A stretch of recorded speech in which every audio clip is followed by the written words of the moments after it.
যা কিছু আমি সম্মান পেয়েছি আল্লাহর পক্ষ থেকে, টাকা পয়সা পেয়েছি আল্লাহর পক্ষ থেকে, বাড়ি গাড়ি পেয়েছি আল্লাহর পক্ষ থেকে, ছেলে মেয়ে পেয়েছি আল্লাহর পক্ষ থেকে, ইজ্জত পেয়েছি সব আল্লাহর পক্ষ থেকে। তো কোনো জায়গাতে যদি আপনার সাথে কিছু কম বেশি হয়ে যায়, যে হতে পারে আপনার সঙ্গের সাথী আছে, ক্লাস ফ্রেন্ড আছে, মাশাআল্লাহ খুবই বড় বাড়তি বিয়ে শাদী হয়েছে, অনেক টাকা পয়সার মালিক হয়ে গেছে, আপনি মনে মনে হয় আমি তো কিছু হলো না, বেকার জীবনটা।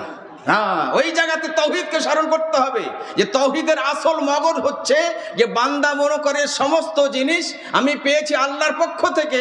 তো যখন বান্দা এই কথা বিশ্বাস করবে যে সমস্ত জিনিস আল্লাহর পক্ষ থেকে পেয়েছি, কারোর পক্ষ থেকে যদি সম্মান না পেয়ে থাকি, কারোর পক্ষ থেকে কিছু টাকা না পেয়ে থাকি, আমার অন্তর সংকীর্ণ হবে না, ছোট হবে না।